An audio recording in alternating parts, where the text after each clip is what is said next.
Bueno.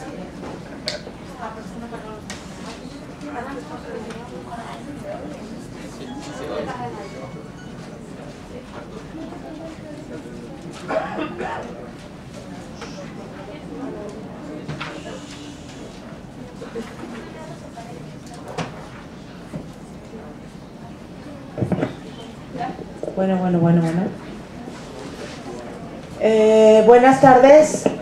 Perdón.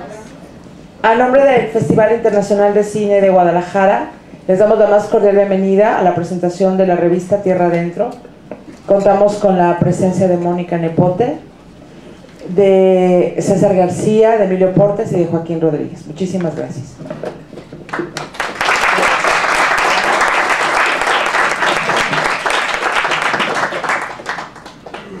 Muchísimas gracias a nombre del Programa Cultural Tierra Adentro, que es parte de la Dirección General de Publicaciones, que a su vez es una división del Consejo Nacional para la Cultura y las Artes. Les agradecemos a todos su presencia, les damos la bienvenida. Yo quiero agradecerle también a mi amiga Rosana Barro pues la apertura para presentar esta revista aquí dentro del Festival Internacional de Cine de Guadalajara. Por supuesto, agradecerle a Joaquín, que es el autor del texto del que ahorita vamos a platicar, y desde luego a los directores, a César García y a Emilio Portes, su entusiasmo para venir aquí a las 4 de la tarde, un horario pues pesado para muchos de nosotros. Por eso con mayor razón les agradezco su presencia. Bueno, pues les voy a platicar un poquito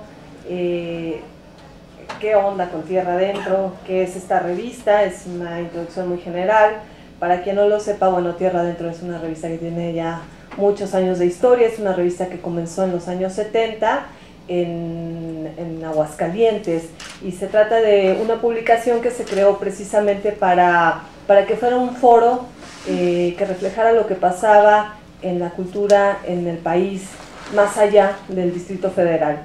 Su finalidad era ser el espacio ideal sobre todo para la gente joven que estaba empezando a escribir en talleres literarios en los estados, para la gente que estaba haciendo música, para la gente que empezaba a exponer su obra plástica, y desde luego también para la gente que estaba haciendo danza.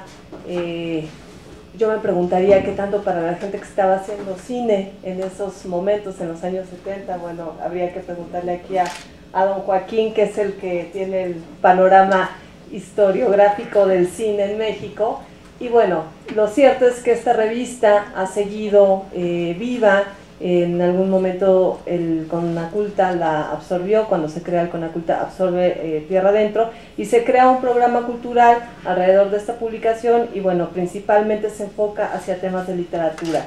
Hay una colección de libros de distintos géneros, y la revista continúa y tiene más de 30 años de vida. Esta revista en algunos momentos de su historia ha tendido más hacia la literatura, y en los últimos años hemos procurado que ese acento no sea tan marcadamente literario. Creemos que la finalidad con la que fue creada pues era tal cual reflejar qué es lo que están haciendo los jóvenes en distintos puntos del país, y bueno, con esa misión, con esa idea, salimos cada número, cada 2 meses a los kioscos, a las librerías, con distintos temas que se enfocan hacia una cantidad muy amplia de temas, ¿no? Este número es un ejemplo. Este número tiene varios asuntos. Hay un dossier sobre diseño, y bueno, lo que nos tiene aquí reunidos esta tarde y en el marco del Festival de Cine, pues es precisamente un artículo muy interesante que escribió Joaquín Rodríguez sobre el cine en México. Cuando estábamos en conversaciones, Joaquín y yo, ahorita él recuerda mejor los detalles, desde luego, de la conversación que tuvimos, que yo misma, y bueno, lo que queríamos era hablar un poco de cómo se hace el cine, cuáles son los esquemas de producción del cine ahorita en México, cómo podríamos hablar, o si tuviéramos que elegir 5 directores, ¿qué diríamos de ellos, ¿no? Cómo se trabaja, qué dificultades se encuentran, qué obstáculos hay que vencer y bueno, y sobre todo qué está detrás de estas personas que se dedican a filmar, a veces con sus recursos, a veces con equipos de trabajo integrados por amigos, a veces pues echándose un volado verdaderamente que finalmente lo que demuestra es que hay una gran pasión y un gran interés por un arte que sí es padrísimo, todos lo disfrutamos mucho cuando estamos sentados, pero que creo que es bastante complejo y tiene muchas historias detrás, que ahorita es de los que nos van a contar todos los que están aquí en la mesa. Yo quisiera pasarle el micrófono a Joaquín, que como les dije, él es el escritor del texto. Joaquín, cuando yo platicaba con Rosana de quién podría escribir un texto sobre cine, bueno, pues me quedó clarísimo que Joaquín era la persona ideal. Ya cuando lo presentamos en México dije, porque Joaquín ha visto todo el cine mexicano de los últimos años, él está detrás encargado pues de la parte de la programación del Festival de Cine de Morelia, también tiene un programa de cine en el Canal 11, él mismo ha sido actor en algunas películas, entonces bueno, es indudable la relación muy muy fuerte que tiene con este arte y pues yo creo que a la hora de cuando recibimos el texto y vimos lo fundamentado que está, lo bien apuntalado y como la visión tan clara que plantea del panorama contemporáneo, de lo que significa estar aquí, en el aquí y el ahora, haciendo cine, pues nos dimos cuenta que en efecto habíamos tenido una muy buena recomendación de parte de Rosana y ya, le dejo el micrófono a Joaquín para que nos platique un poquito. Bueno, muchas gracias, muy buenas tardes, gracias por de veras venir a esta hora a una presentación literaria, pongámoslo así. Sí, en efecto, gracias a Rosana, sobre todo, y en algún momento recibí una llamada de Mónica Nepote que me dijo que quería, pues, que conversáramos sobre la posibilidad de escribir un texto para la revista. Sí me reiteró que era una revista más asociada a la literatura, pero que les interesaba publicar algo sobre cine. Y concretamente lo que me dijo es, como ella lo mencionó, quería que se hablara sobre esquemas de producción del cine en México y que le propusiera yo a 5 o 6 jóvenes directores que estuvieran, digamos, iniciando su carrera dentro del formato del largometraje, 5 o 6 directores jóvenes que nos pudieran hablar sobre cómo cada uno de ellos está enfrentando las dificultades que implica levantar un proyecto de largometraje actualmente en nuestro país. Y bueno, al margen de los directores que escogimos, ahorita que los presente voy a referirme a eso. Desde el principio le dije a Mónica, híjole, pues el futuro, o sea, creo que va a ser un texto un poco deprimente, creo que va a ser un texto un poco triste, porque tal y como lo planteo y lo aceptaron, les dije, bueno, les propongo hacer un texto que comience a describir cuál es la situación del cine mexicano a partir de la década de los 90, a partir de 1990. Y así como lo expongo en el texto, no quiero extender demasiado en esto, pues sí, lo que ocurrió a principios de la década de los 90 es simple y sencillamente, así por terrible que suene, que la industria del cine en México desapareció. O sea, se acabó la industria del cine en México, se acabó toda la infraestructura que permitiera que hubiera una producción regular de 80, 90 y a veces hasta más de 100 películas anualmente. Fueron desmontados los organismos estatales de distribución y de exhibición. Creo que veo mucha gente joven aquí, pero bueno, los que no sean tan jóvenes, seguramente se acordarán de lo trágico que fue ver a principios de la década de los 90, ver cómo comenzaron a desaparecer todas las salas cinematográficas del país. Por ahí entre 1992 y 1994, ¿te acuerdas, Mónica? Era como si ya no hubiera cines en el país. De pronto estaban todos cerrados y los pocos que quedaban abiertos era preferible no ir. Eran unos eran unos chiqueros, verdaderamente. Las salas grandes que se fueron haciendo chicas, las hicieron salas plus primero, luego ya se volvieron salas multicinemas, que, o sea, lo único que habían hecho era dividir torpemente las salas enormes que ya había, los segundos pisos los volvían 2 y 3 salas, y era horrible, ¿no? Y ya a partir de 1994 es cuando empiezan a aparecer los multiplexes, que son los que han revitalizado en cierto sentido la exhibición en México. Revitalizado, insisto, en cierto sentido, porque así como les pongo en el texto, a partir de la instauración del Tratado de Libre Comercio, el cine mexicano queda total y absolutamente desprotegido. Y bueno, lo padecemos hasta la fecha. No hay condiciones que garanticen que el cine mexicano pueda recuperar la inversión. Es decir, además de que no hay una industria y de que no se ha podido restablecer, no se han podido dar otra vez las condiciones para que haya una industria de cine en México. Es completamente ilusorio que se produzcan, que en los últimos 3 años, por ejemplo, se diga que se han producido 60 o 70 películas.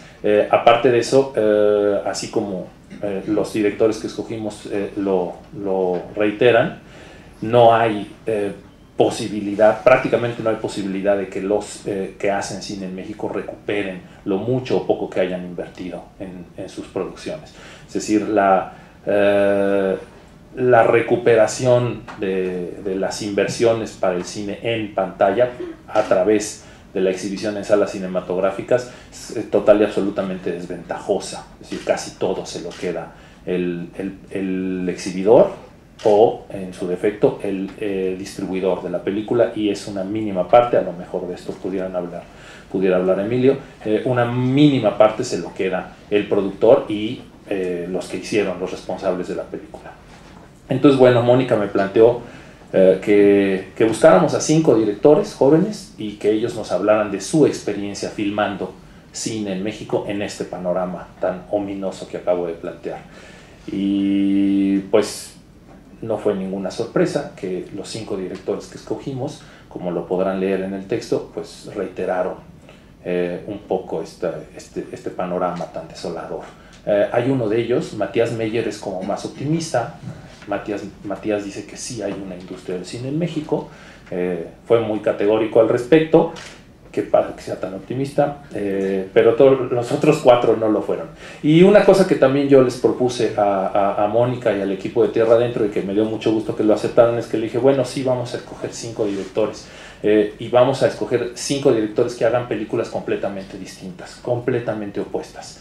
Desde alguien como Emilio, que le está apostando, cosa que me encanta y me da mucho gusto que alguien lo esté haciendo, que le está apostando a hacer un cine que recupere, digamos, la beta popular humorística que pareciera que se ha perdido en el cine mexicano contemporáneo, y que sí tiene, sin que esto suene peyorativo de ninguna manera, y que está haciendo un cine que sí busca ser taquillero, vaya, que sí busca llegar a un sector muy amplio del público, desde alguien como Emilio Portes hasta gente como Nicolás Pereda, que está enmarcado dentro de esta corriente tan en boga, sobre todo en los festivales del cine minimalista, del cine contemplativo, y Nicolás Pereda tiene ya 5 largometrajes y ninguno de ellos ha tenido exhibición comercial. Es difícil que alguno de los, por sus características, es difícil que los largometrajes de Nicolás lleguen a tener alguna difusión comercial en salas convencionales de cine, y no aspira a eso el cine de Nicolás Pereda. Bueno, entonces estos son como los 2 extremos, ¿no?, de los 5 casos que escogimos. Entonces nos interesaba eso, que hubiera como una diversidad de voces. Y bueno, está una cineasta tapatía, Kenia Márquez, que justamente nos platica sobre el viacrucis que fue levantar a lo largo de 10 años su proyecto de Fecha de Caducidad, que se exhibió justamente ayer en el marco del festival. Hasta, está aquí a mi lado, César García, que también me pareció muy importante, muy valioso incluirlo en este panorama, porque él es un cineasta también de provincia, de Cuernavaca, y creo que junto con Nicolás Pereda, de alguna manera, de los 5 es como el más independiente de todos. y bueno, me gustaría que él nos platicara un poquito de su experiencia. Ya no me extiendo más, está el texto para que lo juzguen. Y aprovechando que está aquí Emilio Portes, no sé si es que lo vi hojeando el texto y de repente dije, híjole, qué vergüenza, qué pena. Va a decir que Emilio Portes es egresado del Centro de Capacitación Cinematográfica, que no depende de la UNAM. Los duendes de Los correctores se durmieron. Y sí, quién sabe cómo apareció por ahí que el CCC dependía de la UNAM y no lo es, por supuesto, de ninguna manera. Una fe de ratas, pues sí, eso vale. Pero bueno, me gustaría cederle primero la palabra a Emilio y que nos platique él lo que quiera, y bueno, un poquito de lo que platicamos en aquella entrevista que tuvimos. Bueno, pues gracias por la invitación, tanto para ser entrevistado como para estar aquí. Mi experiencia es poca porque solo he hecho 2 películas. Una le fue muy mal en taquilla y otra le fue moderadamente bien en taquilla. Y pues en realidad la experiencia es poca porque, digamos, como la primera película, una de las razones que le fue muy mal a la película es que nosotros no éramos dueños de la película y al final no tuvimos una decisión final de cómo se iba a mover esa película, y sabíamos que si seguía ese rumbo iba a ser un fracaso y no nos quisieron creer los dueños de la película y al final lo fue. Y digo, aquí si levantan la mano cuando vieron la casa de Juan Pérez, creo que serán muy pocos, y los que si levantan la mano los de Pastorales la vieron más. Y en la segunda película el caso es distinto, porque sí teníamos, como la película era nuestra, teníamos poder de decisión de qué hacer con la película y con quién hacerlo, y tener injerencia sobre la publicidad y cómo y hasta dónde se podía llegar, ¿no? Entonces, digamos que para mí apenas está empezando la aventura a nivel de industria, de cómo recuperar, aunque sea muy poquito de tu trabajo, aunque la percepción de todos es de que le fue muy bien a la película taquilleramente. La recuperación, como marcaba Joaquín, la mayoría se la lleva el cine, y de lo que queda tú le tienes que dar un porcentaje a la persona que distribuyó la película, y de ahí, de lo poco que queda, pues lo tienes que repartir entre todos tus socios y cuates que te ayudaron a levantar el proyecto.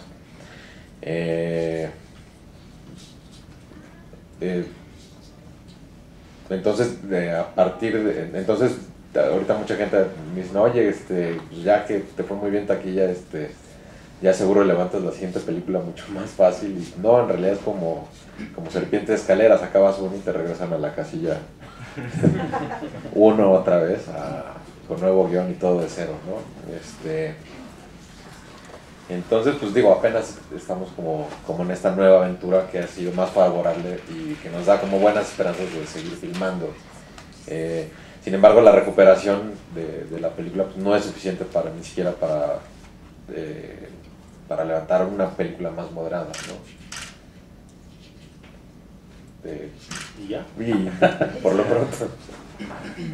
Y bueno, aquí a mi derecha tengo a César García. Como les había dicho, él es originario de Cuernavaca, y lo conocí hace ya muchos años, ¿verdad? Desde que empezó a llevar por ahí con muchos cortometrajes al Festival de Cine de Morelia. Y bueno, él junto con otras personas, con otros amigos, ha levantado un proyecto que es un colectivo, el colectivo Movimiento. Entonces de eso me gustaría que nos platicara un poquito de cuál ha sido su aventura, como dice Emilio, de hacer cine en México. Gracias. Pues también gracias por la invitación y el espacio. Bueno, yo actualmente tengo 3 largometrajes documentales que tampoco los míos no han sido distribuidos comercialmente, y estoy terminando mi primer largometraje de ficción, que es entonces con el que estamos intentando la distribución comercial. Y previo a eso, bueno, sí, yo soy parte del colectivo Movimiento, que tenemos ya 10 años en Cuernavaca haciendo producción cinematográfica. Y mi manera de empezar haciendo cine, y lo que a mí me ha ayudado mucho, es que dentro del colectivo, el crew con el que yo trabajo, somos desde siempre el salón de clases que fuimos durante la carrera. Entonces, la mayor parte de los cortometrajes que menciona Joaquín, con los que tuve la oportunidad de estar en varios festivales, los hicimos en la escuela, ¿no? Entonces también a mí me interesa hacer hincapié en esa parte. Todos los cortos que pudimos hacer, que fueron varios, los levantamos gracias a los apoyos. Por ejemplo, la radio universitaria nos prestaba todo el equipo de sonido, los micrófonos, todo lo que se necesitaba en ese sentido. La facultad a la que pertenecíamos nos prestaba las cámaras, nos prestaba como todo el material, y pues éramos el equipo de gente del salón, entonces trabajábamos con instalaciones que también nos prestaban. Entonces de alguna manera no invertíamos mucho en esas producciones, pero nos enseñaron a producir de alguna manera cosas más elaboradas. El primer largometraje documental que hice fue entonces mi proyecto de tesis, y lo que puedo decir es que una vez afuera de la escuela, entonces me fue muy difícil volver a producir, ¿no? O sea, porque ya una vez afuera de la escuela ya no hay quien te dé un oficio para pedir una locación, ya no hay quien te preste el material, todo te lo cobran, ¿no? Entonces se vuelve bastante complicado. Y yo he podido sacar incluso los largometrajes, pues porque toda la gente que trabaja conmigo son amigos míos, entonces no cobran, empezaron no cobrando.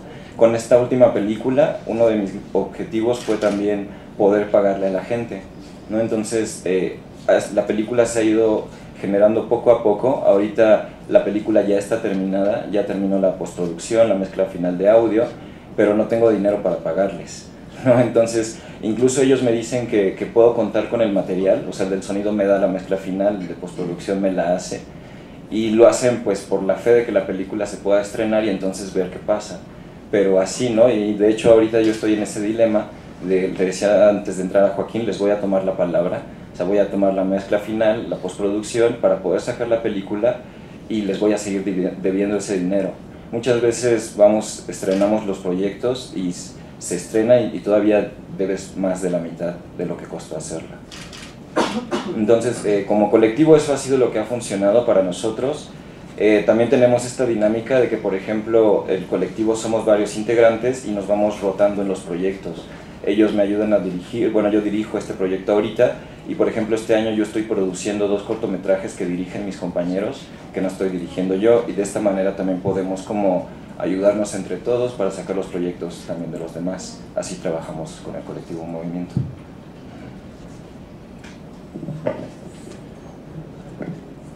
Sí, yo quisiera, César, que ahondaras un poquito en cómo es un colectivo en cine.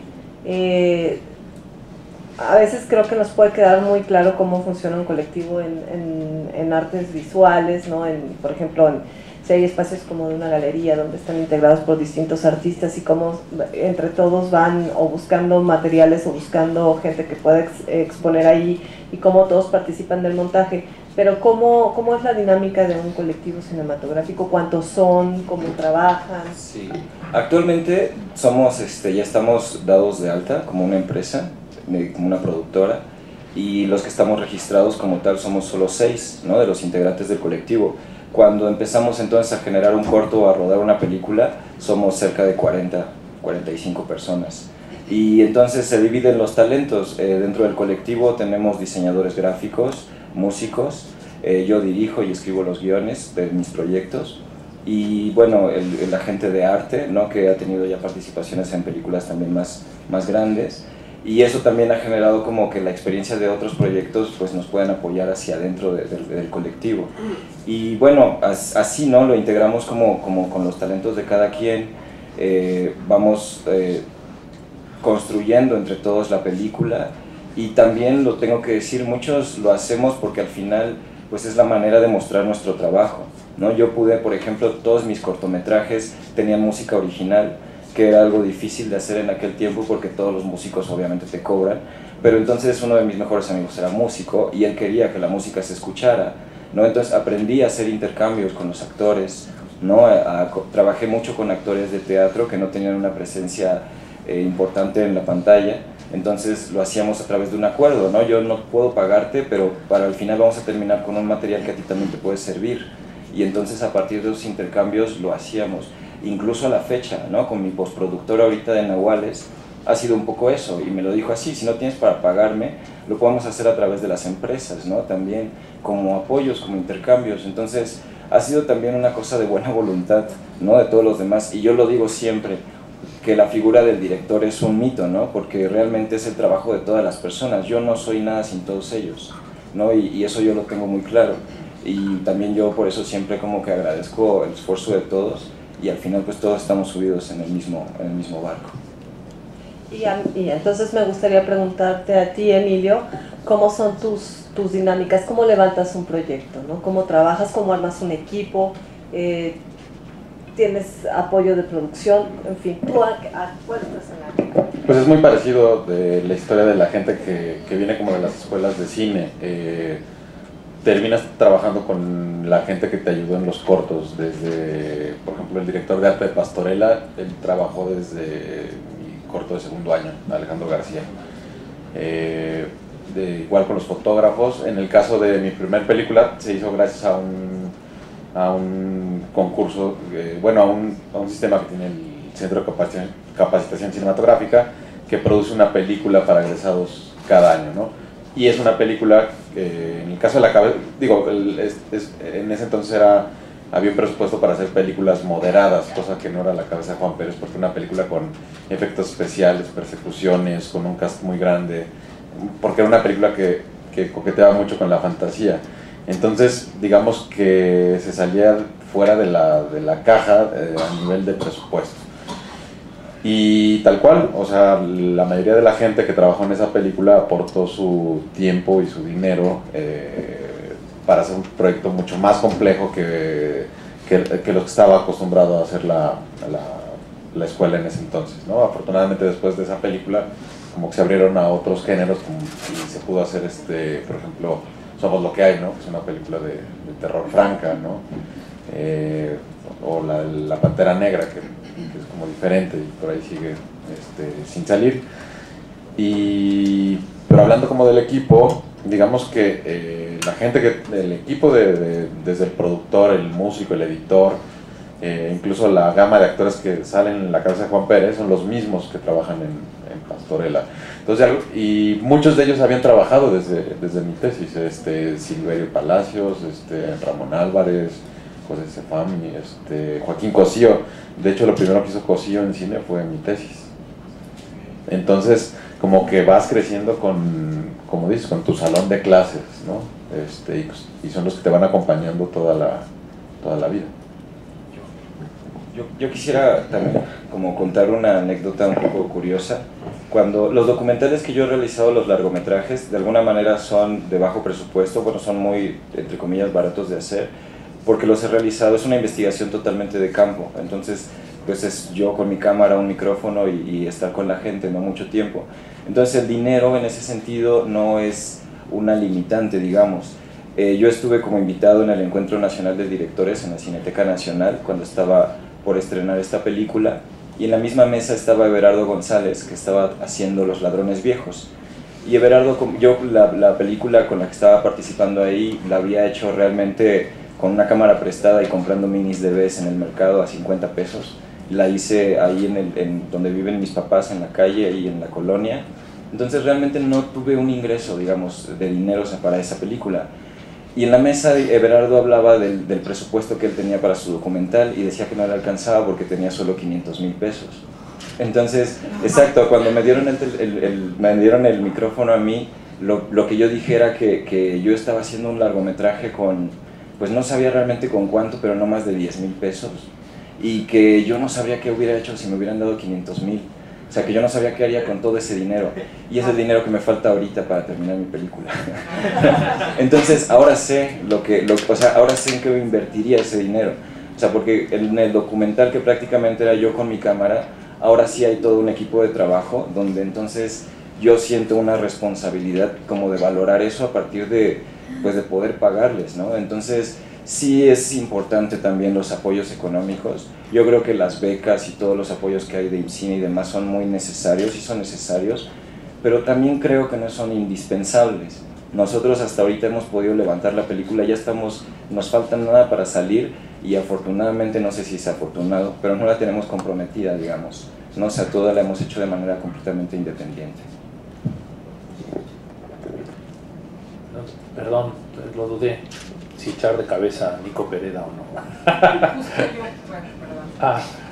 Justo yo pensaba en eso. Sí, porque Nicolás cuando lo entrevisté, justo es que era curioso ver cómo los 5 se ponían de acuerdo y contestaban un poco lo mismo respecto de las dificultades para levantar un proyecto, y de repente Matías Meyer difería y decía que consideraba que sí había una industria de cine en México. Y lo que dice César, hablando de los apoyos, 4 coincidían en los mismos términos respecto de que si no hubiera estos apoyos gubernamentales, estas becas, esta posibilidad de acceder a fondos estatales, ya sea por gobiernos del Estado, IMCINE, etc., no sería posible, no hubiera sido posible levantar sus proyectos. Y de pronto Nicolás Pereda era la excepción, en cuanto que decía que él había levantado todos sus proyectos sin un solo centavo por parte del Estado, y que todas esas becas y todas esas convocatorias no servían absolutamente para nada. Sin embargo, el nuevo largometraje de Nicolás Pereda tiene ya participación del IMCINE, tiene ya participación estatal, es decir, ya también, no sé si ahorita me contestaría lo mismo, pero sí, finalmente también todos coincidían en esa cuestión, sino, y es un poco el argumento que yo pongo en el texto, es decir, es completamente ilusorio pensar en que estamos en vías de recuperar una industria fílmica. Es ilusorio pensar que esto sea posible a partir de que se están haciendo 50 o 60 o 70 largometrajes al año actualmente. Es ilusorio porque la mayor parte de todos esos largometrajes están siendo cofinanciados en mayor o menor medida por el Estado, o tienen una beca, o tienen un apoyo de la ley del ISR, o tienen un apoyo del gobierno del Estado de alguien, es decir, de algún gobierno del Estado, perdón. ¿Cuál sería iba a decir, la situación ideal? No quiero hacer esa pregunta. Una mejor situación, ¿cuál sería como un camino? ¿Cómo verían ustedes un camino de mejoría? Pues yo creo que, bueno, al menos en mi caso, mi principal objetivo sigue siendo llegar a la más gente posible, ¿no? Con mi trabajo. Entonces yo creo que en el sentido con la experiencia que he tenido con los documentales, me quedo mucho en el circuito de los festivales, obviamente porque no tiene una distribución comercial, pero a mí me interesa esa parte también, ¿no? Entonces ahorita justamente con Nahuales es lo que vamos a intentar, ¿no? Estrenar este año, pero poder también llegar a salas comerciales. Ahí es donde yo me he detenido y es lo que yo creo que cuesta más trabajo. Yo creo que es ahí donde se fractura la cosa, ¿no? Porque entonces es muy difícil poder estar en una sala comercial, poder llegar a otros públicos. Los festivales están muy bien, pero también es un público muy específico, ¿no? Entonces yo pensaría como que lo ideal sería también como tener esa apertura, no porque el cine comercial sea la clave ni el principal objetivo, sino simplemente por tener la misma posibilidad, ¿no? En ese sentido de difusión. Para mí es esa parte, la distribución es lo que me cuesta más trabajo. Bueno, yo creo que no está tanto en la distribución sino en la exhibición, ¿no? O sea, para hablar de industria es que el artista genere este producto y este producto le llegue al público, ya a un público masivo. Yo sigo pensando que el cine es una forma de expresión masiva y se ha reducido a una parte pues muy clasista, que es la que la puede pagar. Desde que salió de la canasta básica, pues bueno, sí hay salas más bonitas, pero la gente no puede pagar de 35 a 65 pesos para verse reflejado o para ver su cultura en el cine. Regresando como al tema de la industria, yo sí creo que, como dice Joaquín, estamos lejos de tener esa industria hasta que recibamos pues lo justo un poco de parte de los exhibidores para generar nuevos productos y para poder hacer más películas para la gente. O sea, en la medida que no esté el cine mexicano en esas 12 pantallas que están en los multicinemas de todo el país, no somos opción.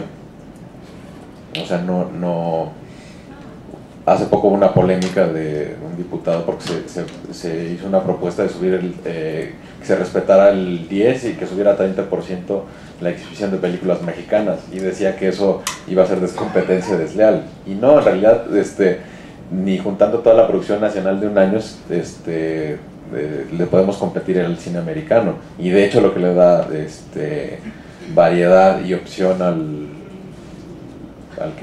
los espectadores es y podría ser el cine mexicano.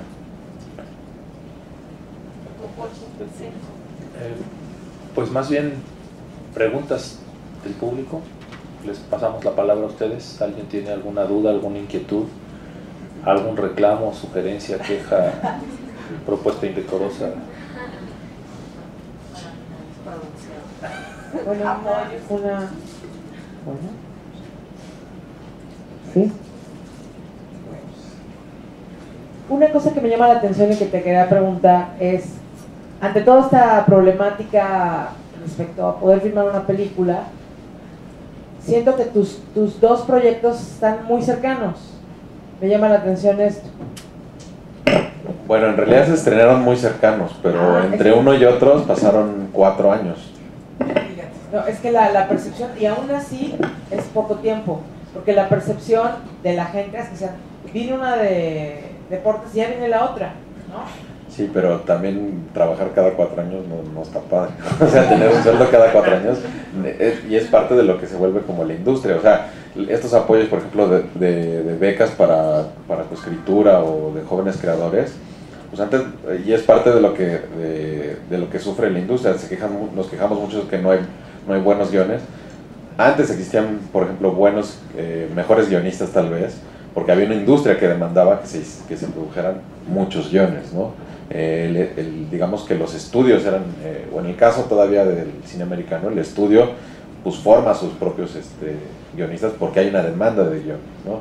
En México, al desaparecer la demanda tan grande de guiones, pues de repente queda bajo responsabilidad del Estado de generar pues estos talleres donde haya una discusión y donde se retrabajen guiones que lleguen en las mejores condiciones para ser filmados.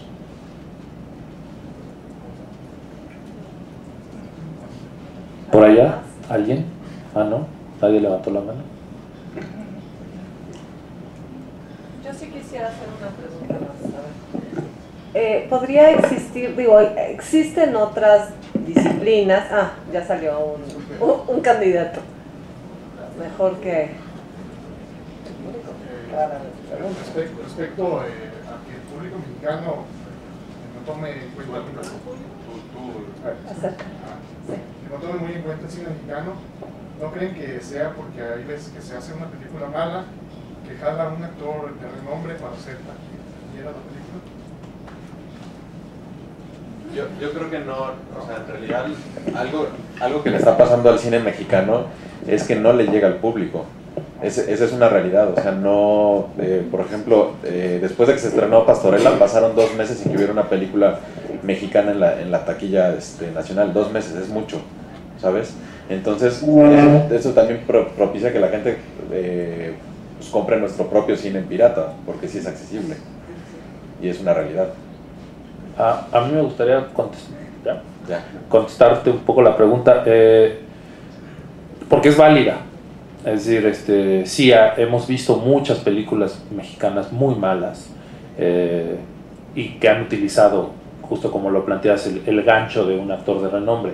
Pero me gustaría regresarte la pregunta, ¿cuántas veces al año o cuántas veces al mes ves pésimas películas gringas con actores de renombre? Es una industria, el que recuperáramos la industria que alguna vez tuvimos, implica que eso va a ocurrir, como ocurre en Hollywood y como ocurre en cualquier otro país del orbe. O sea, eso viene implícito dentro del asunto de la industria, ¿no? Las estrellas van incluidas en el paquete, y las estrellas, algunas hacen espantosas películas, una detrás de la otra, y sin embargo la gente les es leal, la gente los sigue.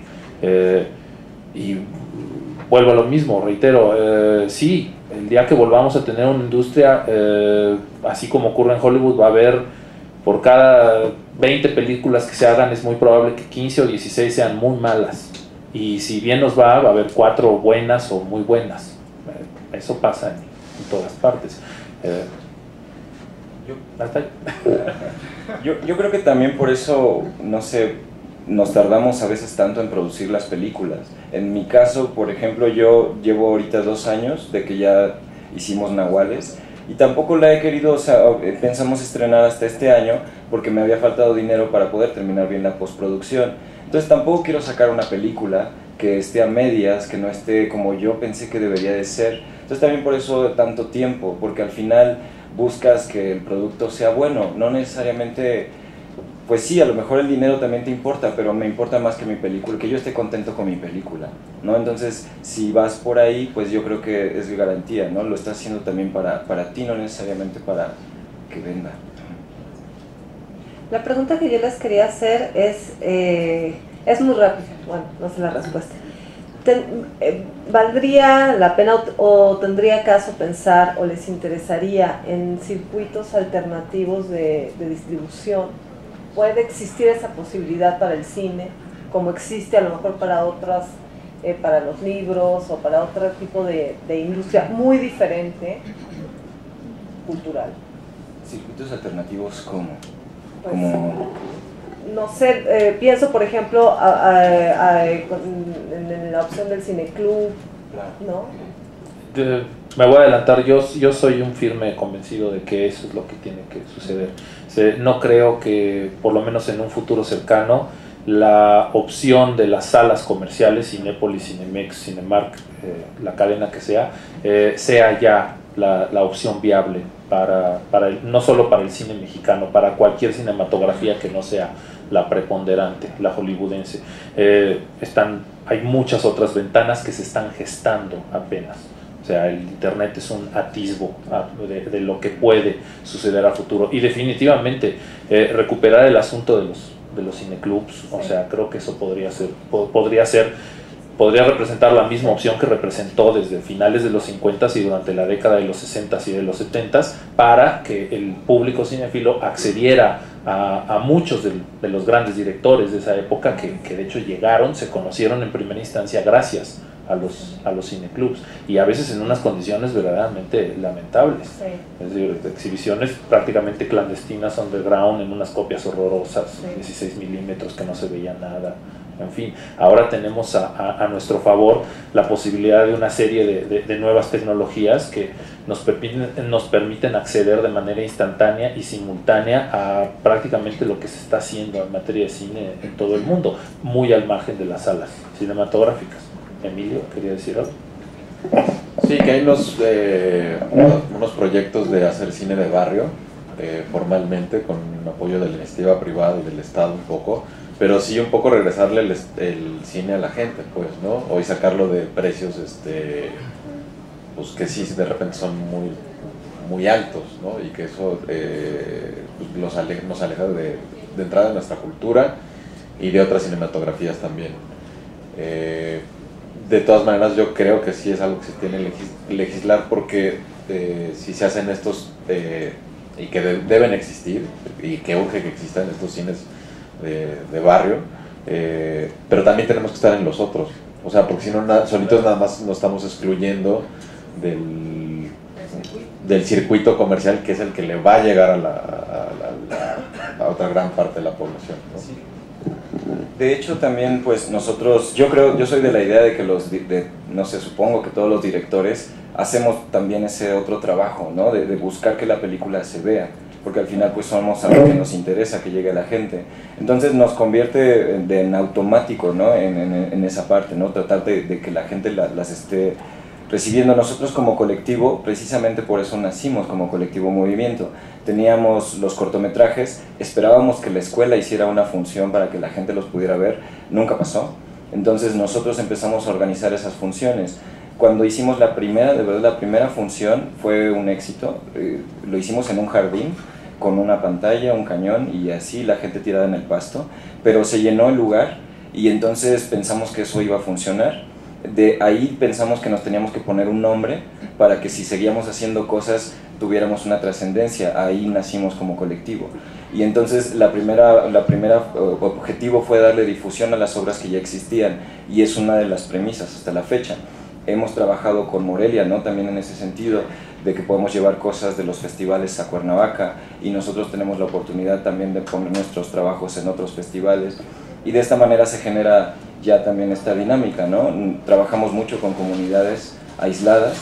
En el caso de Morelos, por ejemplo, el Instituto de Cultura tiene un foro móvil, que es una pantalla gigante con un muy buen cañón y un equipo de sonido, y lo que hacemos es ir a las comunidades más aisladas a llevar nuestros documentales, las películas, y tener como esta interacción, ¿no? Con la gente. Entonces es algo que hasta la fecha yo creo que no se tiene que perder, independientemente de lograr, como dice, estar en la otra parte, ¿no? En la distribución comercial. Por aquí, Roberto. Bueno, pensaba, escuchándolos ahora, que bueno, la historia del cine mexicano, la historia oficial, se cuenta, digamos, seccionalmente, ¿no?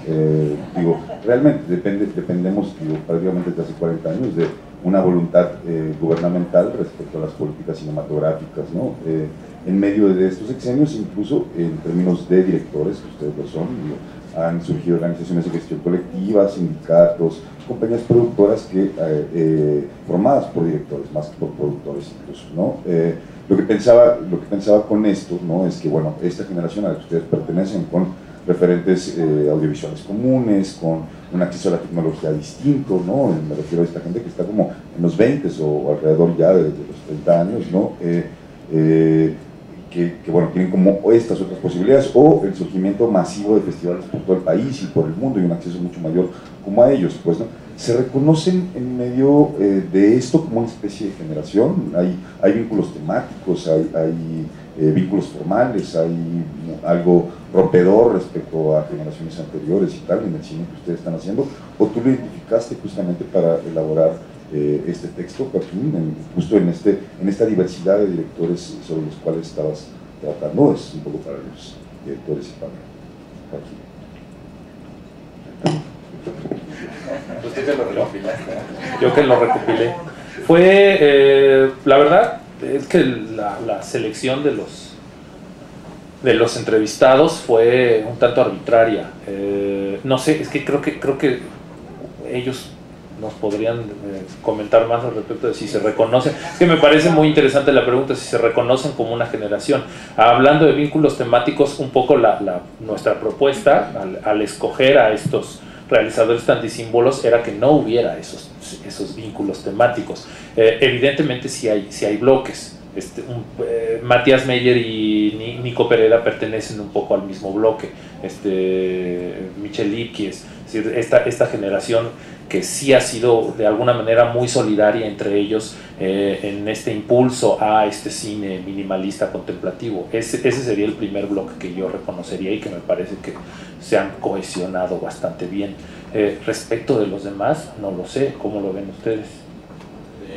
Me encantaría, en el caso de Emilio, o sea, insisto en lo que dije al principio, me encantaría que hubiera otros directores como Emilio que estuvieran apostándole a esa recuperación del humor a la mexicana. Pues en mi caso es como más reducido, porque creo que no se hace este tipo de comedia. De lo más cercano, y como gente con la que tengo gustos asímiles, es con el subgénero que yo trabajo, que es el terror o el horror, ¿no? Son comedias de terror, ¿no? Como muy salvajes, y en ese caso solo está Jorge Michel y Rigo, y de repente creo que otras gentes que no se lo toman de repente tan en serio, pues, ¿no? Como ellos su trabajo. Al final de cuentas está el asunto de las nuevas tecnologías, que está cambiando como demasiado rápido en los últimos 3 años, y creo que los próximos 2 años que vienen va a cambiar todavía más, porque ya ya no es una necesidad terminar en 35 milímetros ni para acceder a los festivales y posiblemente ni para acceder a las salas cinematográficas. Entonces ahí lo que se va a ponderar mucho es la narrativa, otra vez las historias, ¿no? De repente, antes llegar con una película minimalista, pues de repente le daba más chance entrar a alguien a un festival cuando lograbas terminarla, que era todo un reto, pues, ¿no? Pero ahora y lo mismo para el cine comercial, ¿no?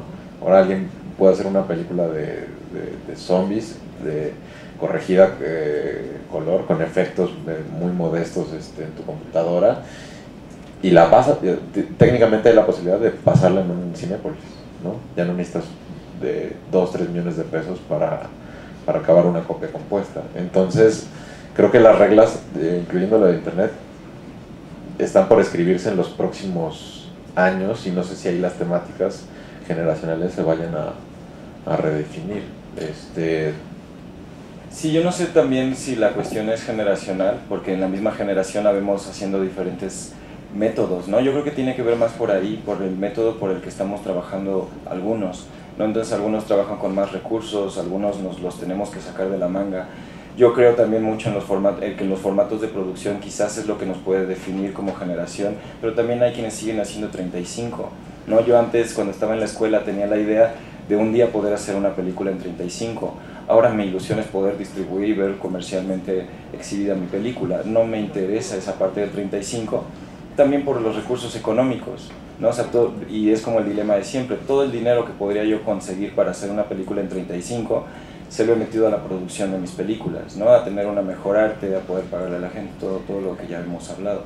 Entonces, como generación quizás lo vería yo así, pero yo creo que estoy más de acuerdo con Joaquín en el sentido como de los bloques, ¿no? De grupos de gente que trabajan con un método específico, y eso nos define, creo. Alguien iba a preguntar por allá atrás, ¿no? Sí, en efecto. No, ya lo respondieron ahorita. Lo que pasa es que sí, lo del colectivo, o sea, que porque ese colectivo no gestiona sus propias salas. Ah, sí. Bueno, es lo que hacemos, como te decía, ¿no? Con muchos festivales. Tratamos como de hacer estos intercambios. En Morelos lo hacemos mucho, vamos a muchas comunidades.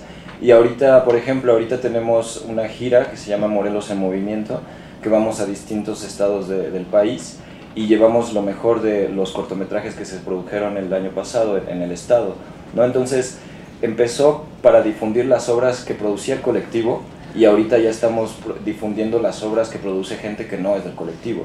Hacemos una convocatoria, se inscriben todos y de ahí se hace una selección. Este año se van a exhibir 20 cortometrajes, ¿no? En bloques también, los dividimos en bloques para que puedan tener mayor difusión, pero es gran parte del trabajo que también hacemos, ¿no? Para poder que las obras finalmente lleguen.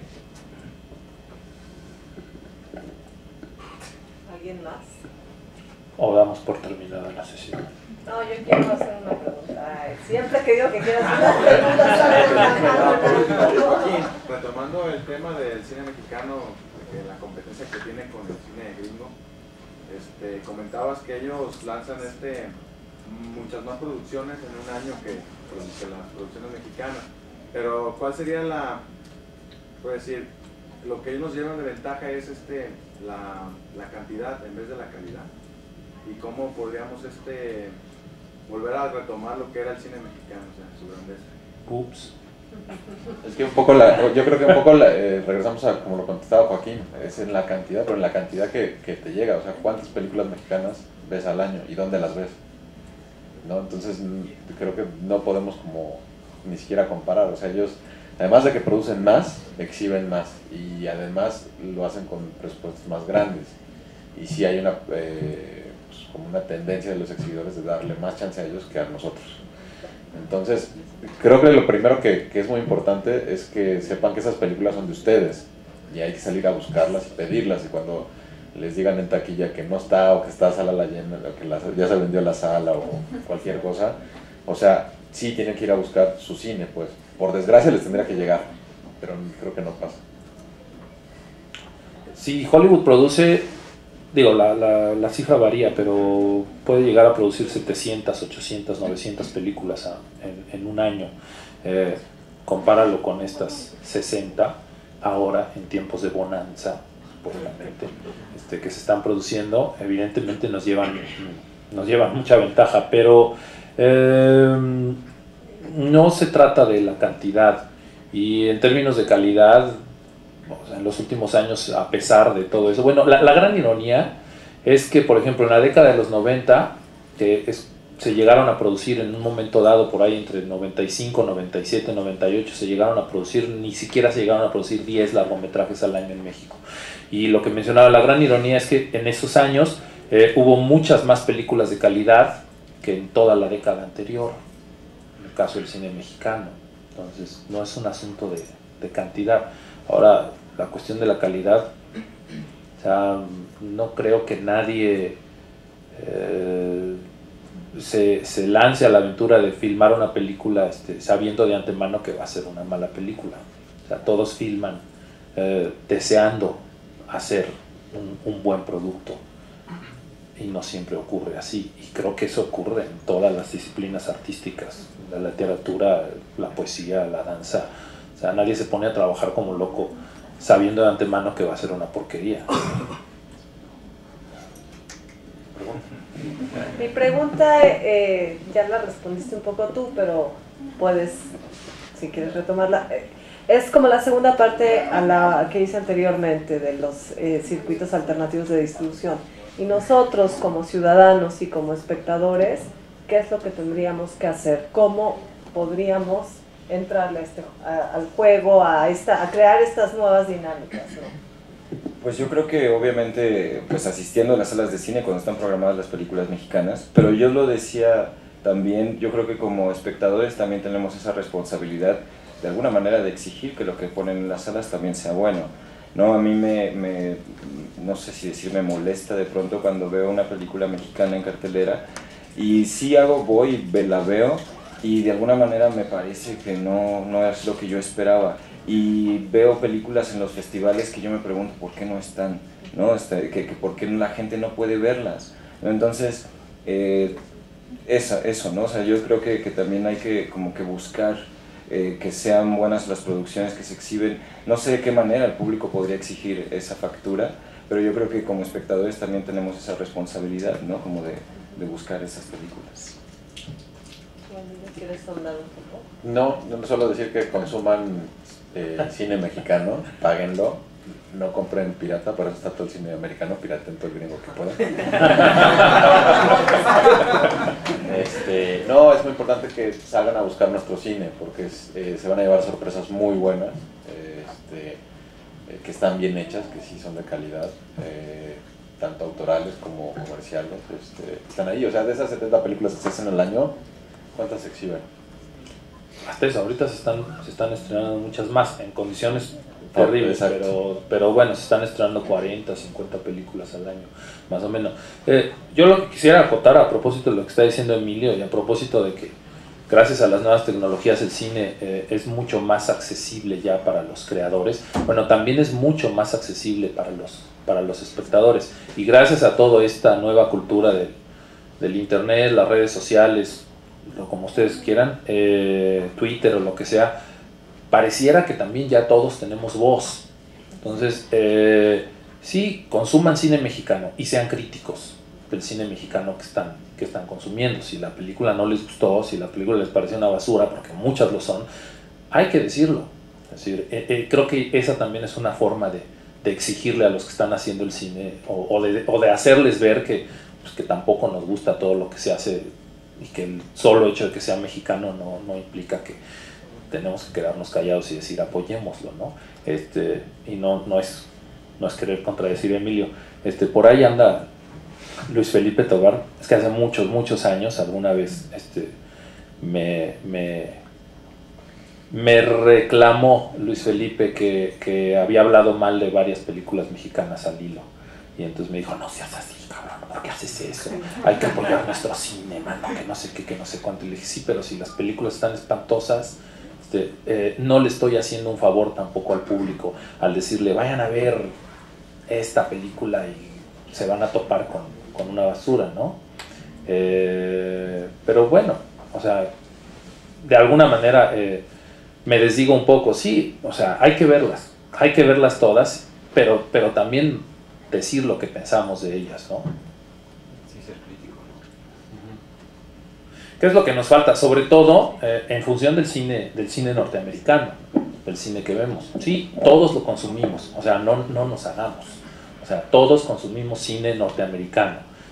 Todos terminamos en el verano viendo por lo menos uno, que alguien me lo niegue, por lo menos viendo uno de todos los blockbusters que se estrenan en la temporada veraniega. Pero entonces, si ya los vamos a seguir viendo, porque muchos son muy divertidos, pues hay que ser críticos respecto de lo que vemos. Pues muchas gracias a César, a Joaquín, a Emilio, muchísimas gracias Rosana, y muchas gracias a ustedes por estar aquí presentes y bueno, pues apoyar. Y compren la revista.